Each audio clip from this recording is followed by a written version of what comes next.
I'm from Informa Corporate Learning, and I'm so pleased to welcome Dr. Graham Edkins with me to chat about what lies beneath investigating the human factors in workplace incident.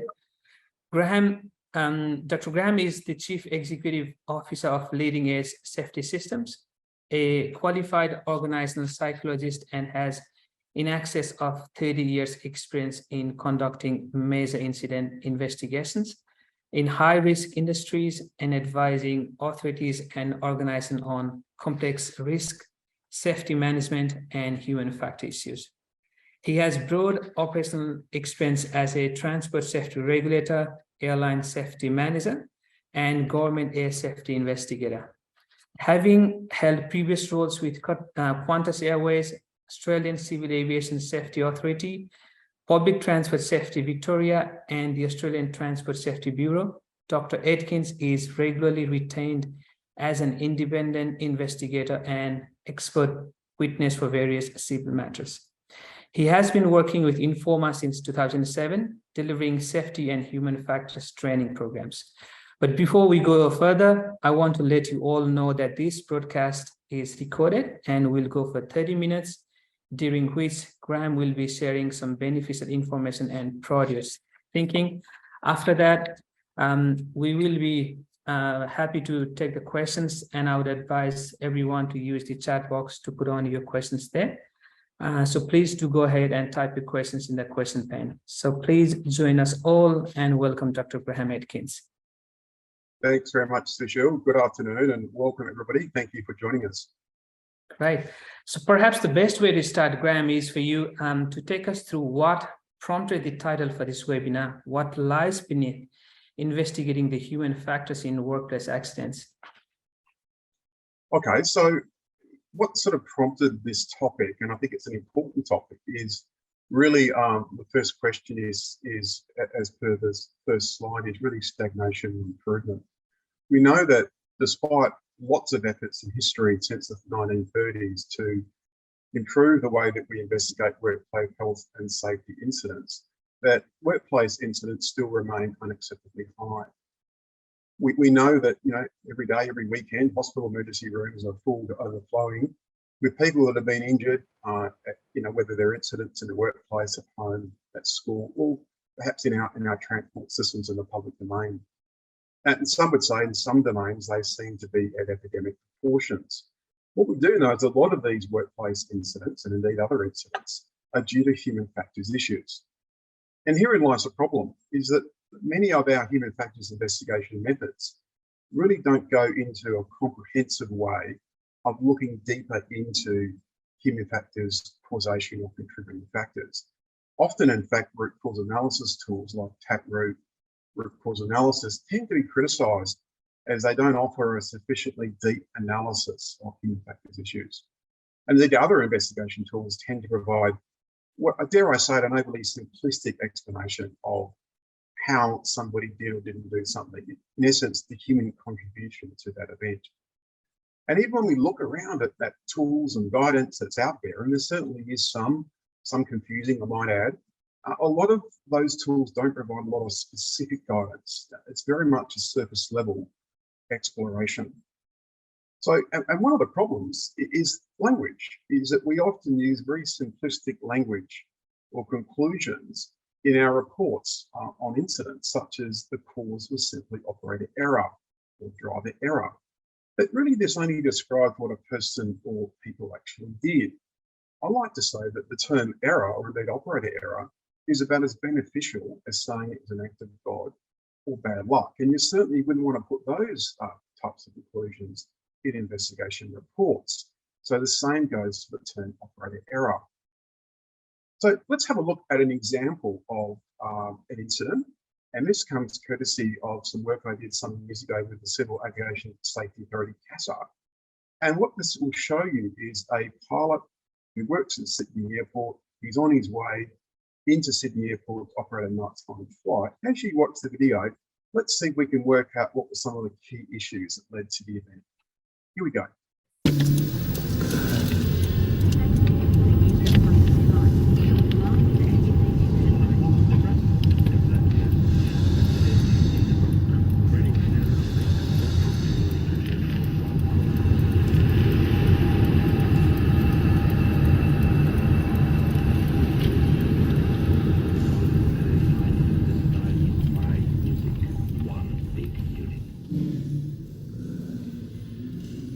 up, you goose! Oh, God, hold your horses.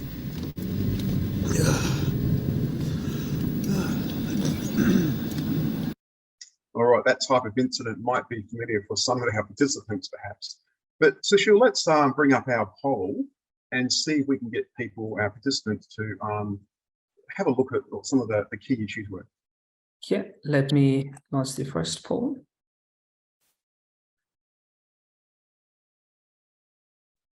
All right, so the question that this is asking you is, what was the root cause of this incident? And try to pick a single choice, obviously, if it's a multiple choice. So let's see as people respond. All right, so fatigue seems to be getting a bit of a hit at the moment. Nobody's picked, well, not many people have picked driver error, so that's good. None of the above.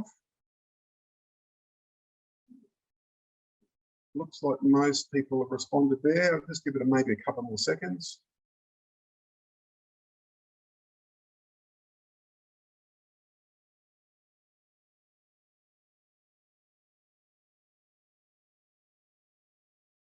So we've got choices in every one of those four there, okay. But fatigue is certainly the standout at 89% or something around that. All right, so there's our results. Michelle, I think we finished the poll, yes? Yeah. All right, so we're just going to press stop sharing, and I'll just go through and each of these results. And obviously in this poll, fatigue comes out as the top response, with poor visibility, none of the above coming a distant second. Let me just go to the next slide and I'll explain some of these results.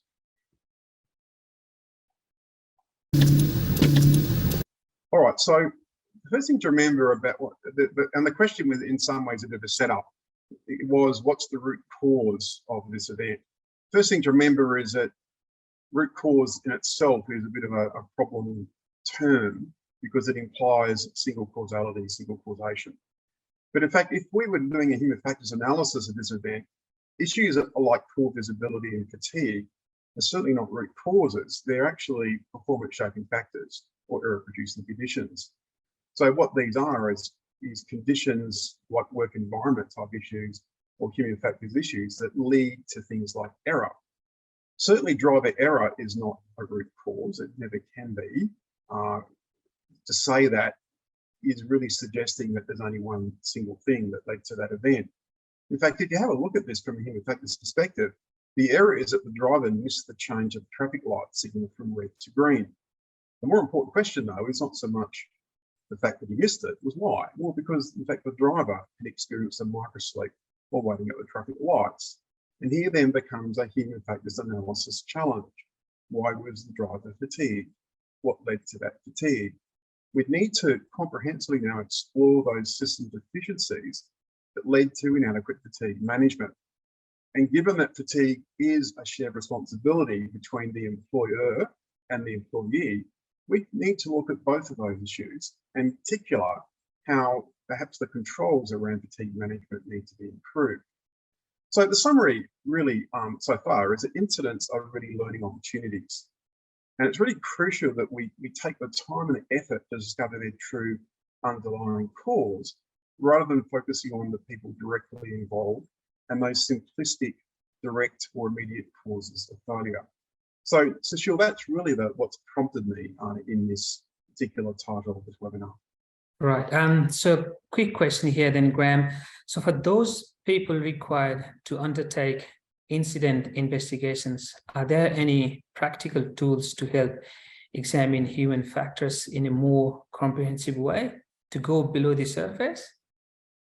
Yes, well, I'm all about practical tools. That's what helps us to do these things more consistently and more comprehensively. Perhaps the best place to start is what's out there at the moment. And there are two examples that I draw from that I call more contemporary in this area. And they're both from regulatory agencies. The first one is from the Australian NOPSEMA, so National Offshore Petroleum Safety and Environment Management Authority. They actually provide quite a useful model of what we just talked about in that poll, is that we need to look at error as symptomatic of what they refer to as performance shaping factors. These are conditions, essentially human factors conditions in the workplace that are challenging, that really prompt those errors. And what this model does also suggest is what we should be looking then is really how the controls, both the prevention control and mitigation control, really need to be in place so we can manage both errors and indeed those performance shaping factors. So this is a useful way of understanding that error has a context to it. Errors don't occur for random reasons. And the second guidance from a regulatory authority is that from WorkSafe WA. And they talk about the need to look at behaviour and classify behaviour based upon an error framework. And they actually use James Reason's cognitive-based error taxonomy, one of the best known out there, and it might be one of the best as well to use, where really error is split into unintentional error, things like slips and lapses, and then violations as well, a number of different types of violations. And also they include mistakes in there. And what also is important in this framework is to look at the performance shaping factors that really prompted some of those unintended errors or indeed those violations. And like NOTCMA, they're focused on assessing the sufficiency of those controls as well, risk controls.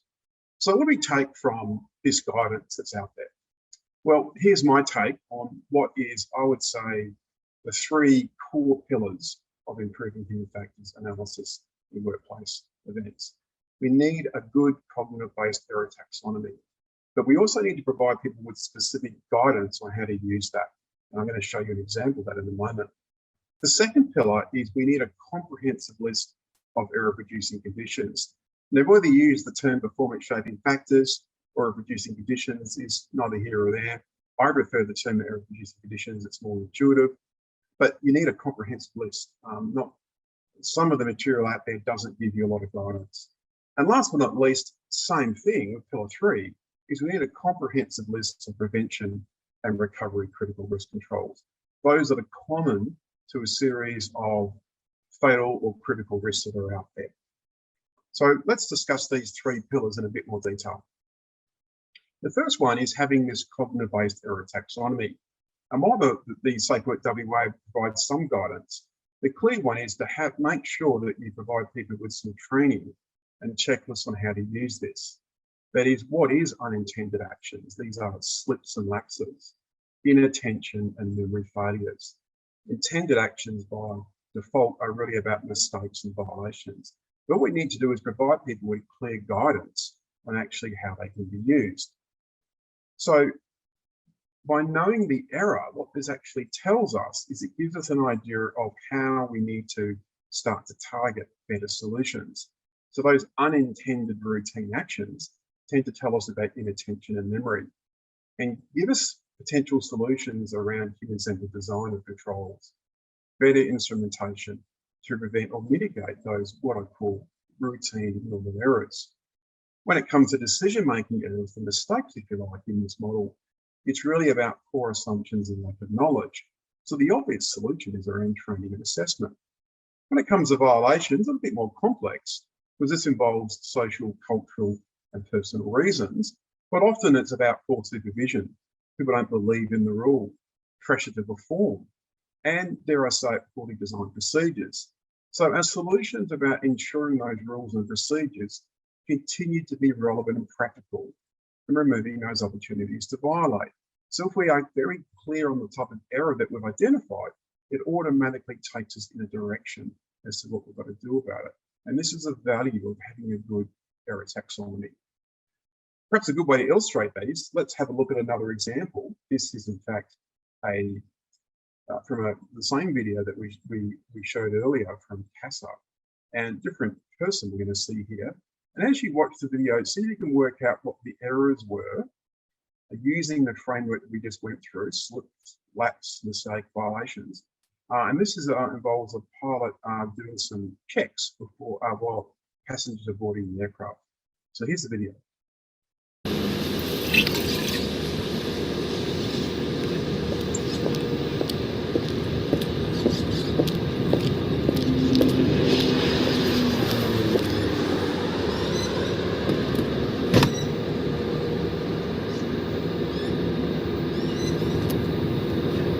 Welcome, ladies and gentlemen, to Rover Airlines. Before we start today, of course, a few safety announcements. In the unlikely event of an emergency,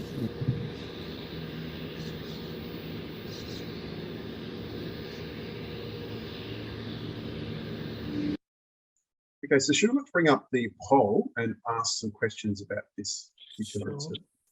Okay. Right, so the question is, which errors did the pilot's name is Wilco, out of interest, what did he commit? So there's a couple of choices there. Was it a personal optimizing violation, something about convenience, breaking the rule for convenience? Was it a slip? That's around inattention. Was it a rule-based mistake? This is about poor assumptions. Was there more than one error? Was there both a slip and a lapse, meaning inattention and then forgetting something? All right, we've got some clear answers here. The clear winner seems to be around the slip and the lapse at the moment.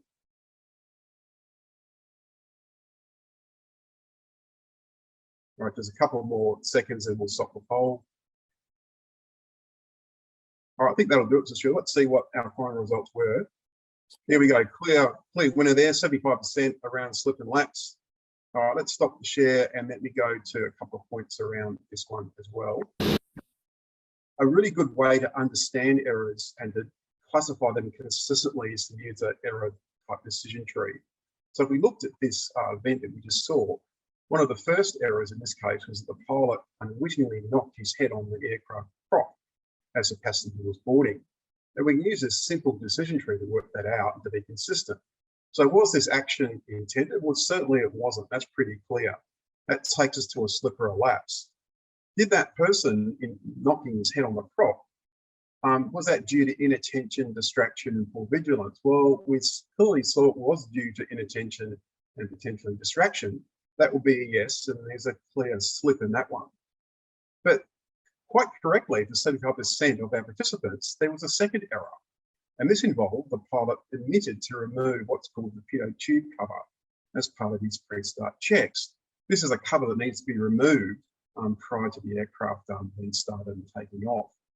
And this case was really that person omitting to perform that required action due to forgetting, which is a lapse.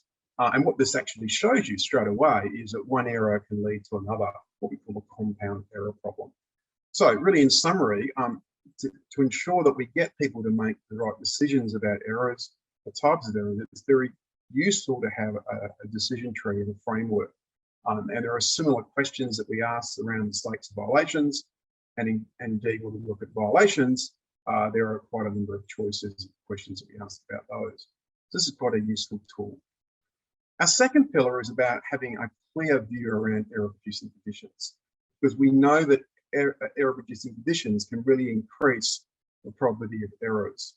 So there are some guidance out there, but this is one that I've put together myself, where I've classified error-producing conditions into really 4 key areas. Ones that arise really from the organisation, ones that are more around human performance, ones that are around the work environment, and ones that, talk about really inadequate plant equipment or procedures. And we can actually produce a good checklist here. This is one that we cover in some of the training that we do, where it becomes quite clear as to what kinds of error-producing conditions you need to be looking at. So we could match our error-based taxonomy, have a clear list of error-producing conditions. This now gives us the context around some of the reasons that we see the errors. All right, and here's a quick example of how we would do this. This is an incident involving wrong running direction in Sydney back in March 2015. The driver of a Sydney Trains ASET, a passenger train, operated the train in the wrong direction coming out of Mount Druitt station.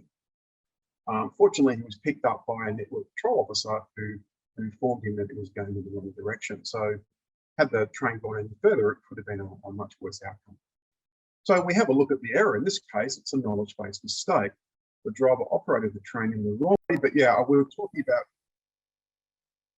apologies for that, we were talking about really the importance of three pillars in human factors analysis. We went through the importance of a cognitive-based error taxonomy. That was pillar 1. Pillar 2 was having a good framework or list of error-producing conditions, and this was an example that I was explaining. What that allows us to do is to then take a much more granular approach to classifying errors and their influences as part of an investigation.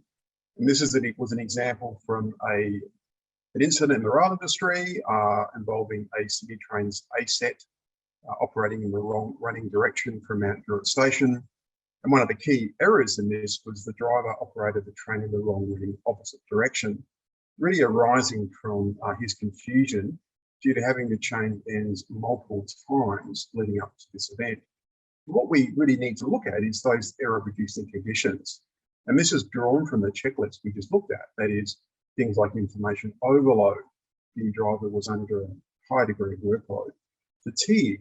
He'd been awake for over 21 hours and it was very early in the morning when the incident occurred. A lot of time and productivity pressure to get that train ready for a revenue service, some distraction and preoccupations at the time. And also the guard had, in some cases, a part to play. The guard was quite inexperienced, knew the train was going in the wrong direction, but elected not to take any timely action. So we can see here that we need to put errors in context, and a good list of error-producing conditions allows us to do that. All right, and finally, our pillar 3 is about having some comprehensive prevention and recovery critical risk controls. And what we do need to give people is some guidance here. So while we can give some guidance around error types, which have gone through, some error-producing conditions, which is what we just went through as well, what we also need is what are common critical risk controls here that we should have in place around all our high-risk activities. You know, things like working at height, driving vehicles, working around electricity. You know, these are common fatal risks, critical risks in many businesses. And really what I've done is produce a list of those drawn from really work I've conducted in a number of different industries around developing fatal risk and critical risk control programs.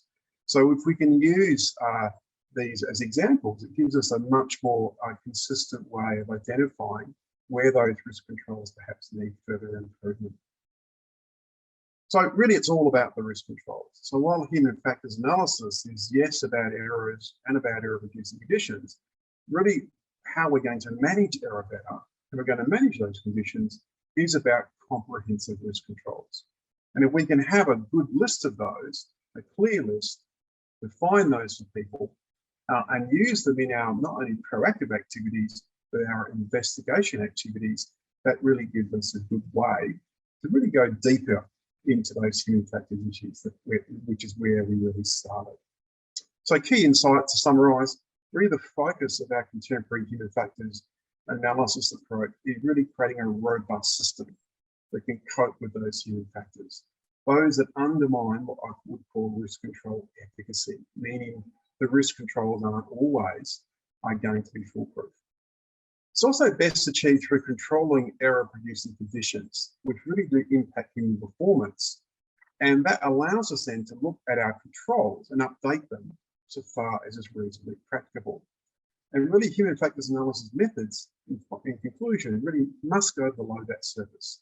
It must look beyond the simple error or violation that occurred. So, Michelle, I might hand back to you. I'm not sure we've got much time left for questions, but over to you. Yeah, so can I have the next slide, please, Graham?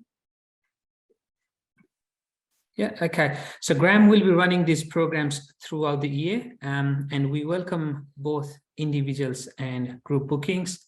So if you are interested in booking a spot for yourself or your team to learn more about this course, so please do not hesitate to contact myself or Jeff.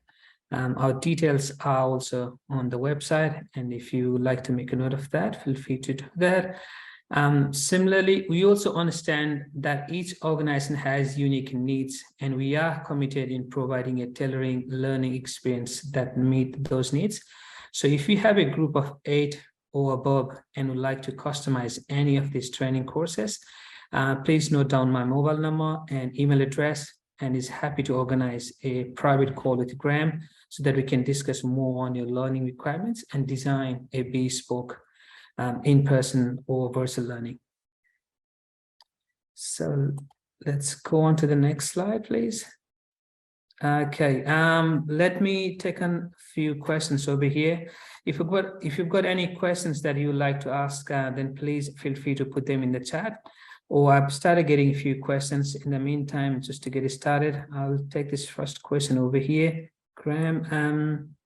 So is there one human factors analysis tool for incident investigation that you'd like to recommend that is the best, Graham?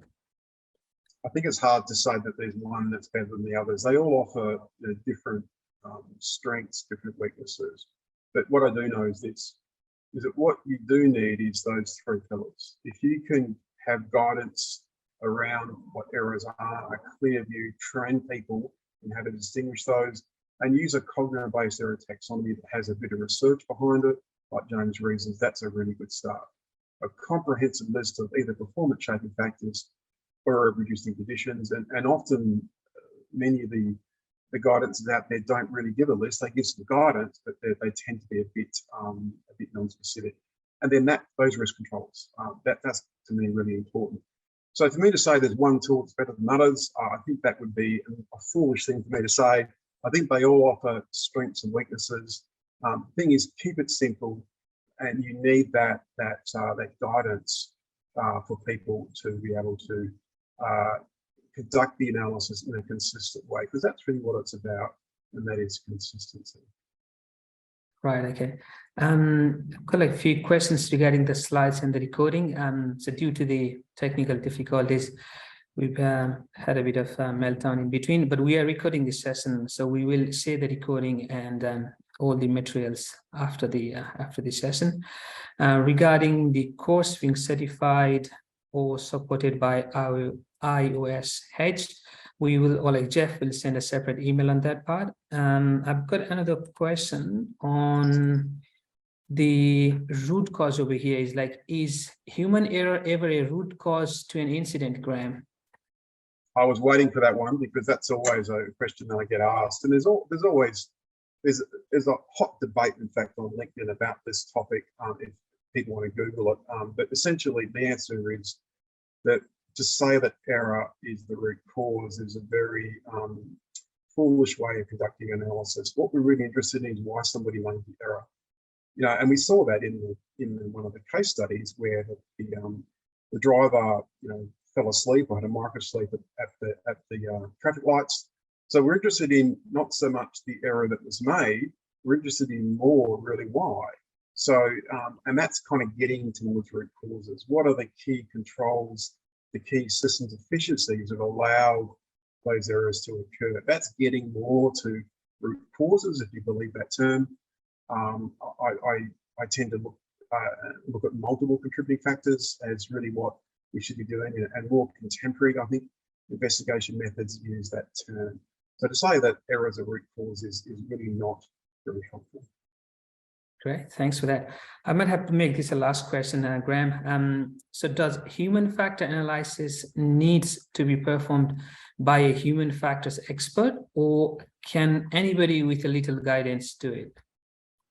I think for what I would call lower risk type events, we're talking non-fatalities here, non-high potential events, as sometimes we call them, giving people guidance in a workplace, what I've just gone through, the vast majority of the incidents that we see can, I think, be analysed more comprehensively with some minor training and guidance.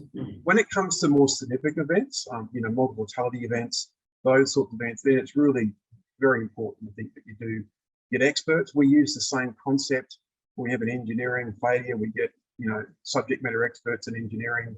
The same goes for issues around behaviour. So I think it really does depend upon the seriousness of that event. Right, okay. Yeah, I think we might have to call it a wrap now. Thank you, Graham, for sharing your insight with us today. And I'm sure that this presentation has been informative and thought-provoking, I would say, for us all. And to our audience, even though we've had a bit of a technical glitch in the between, thank you everyone for joining us back again. And we hope you find this discussion, what lies beneath investigating the human factors in workplace accidents, have been informative as well. For any further questions, or would you like to learn more about the services or training programs, feel free to contact us, email us, give us a call, and we look forward to hearing from you. And once again, thank you for joining us. Thank you, Graham. Thank you, everyone. Thank you.